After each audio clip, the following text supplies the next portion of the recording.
Sweating the details. You may have heard the expression that less is more. Sometimes that's true. Sometimes more is more. I've had podcasts on that. But this podcast, I want to focus on not that less is more, but a lot less is more. I want to talk about that.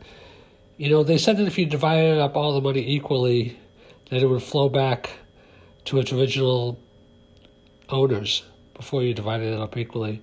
I don't know if that's exactly true, but it is somewhat true because money always flows to where it's best treated. And, people that crumple their money, that don't, know how much money they have, that don't keep track of it, that spend it recklessly, or otherwise don't value it, those people don't have much money, or that are lazy, don't work hard. To get ahead in life, you have to be basically creating more value. That's the key, is to create more value.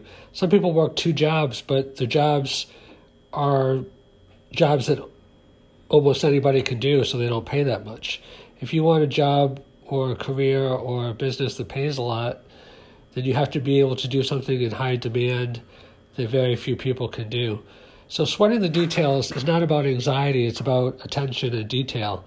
So because life is competitive and because the money is going to flow to where it's best treated, if you're creating more value by paying more attention to the details than someone else, then you're going to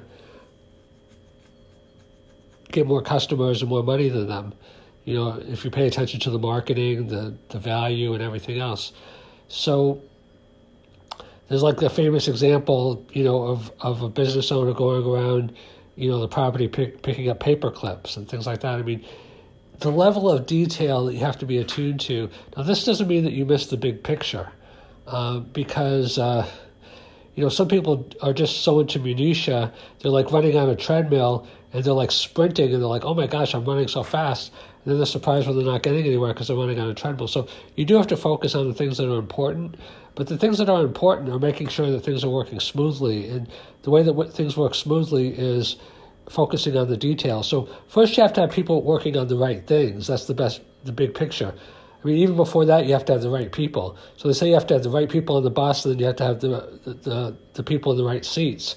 So that's a big part of it. That's the big picture. Once they're in the right seats, then you have to make sure that everything is being done properly, that you have the right supervision, you have the right feedback, you have the right training, you have the right management, you have the right incentives.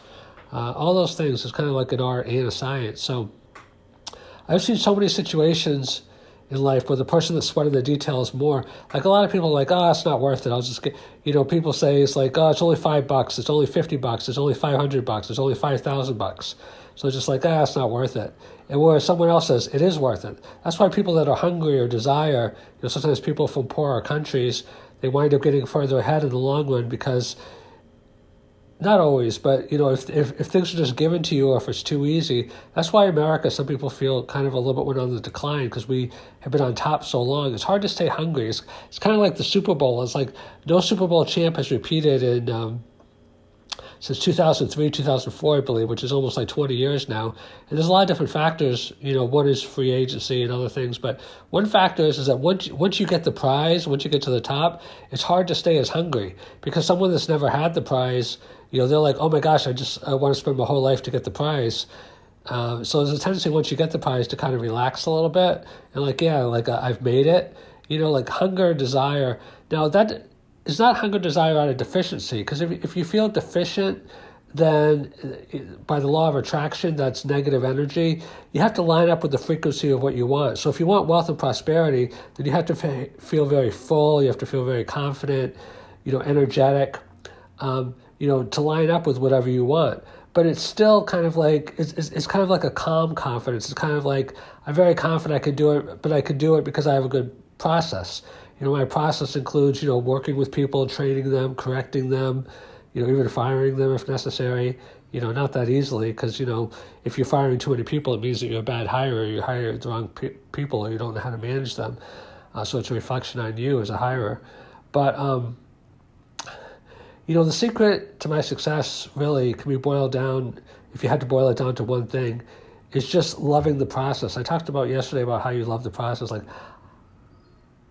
I love the results, but I also love the process. And if you love the process, the results take care of themselves. I love just working with people. I love talking with people. I love talking with customers. I like making my products better. I like, cleaning my place. I like driving. Everything that I do, I try to put enjoyment into it, because mindfulness is really the key to, having good energy and feeling good about things. So sweat the details, but don't give yourself anxiety, because anxiety beyond a certain point is very debilitating. You need some motivation, so you have to be a little bit, heightened, but not too much. And but sweat the details because you care. It doesn't mean that you're anxious about it. It just means that you're paying attention to it. There's a big difference there. So sweat the details, and if you care more than somebody else, your products will be better. You'll create more value, and you make more money.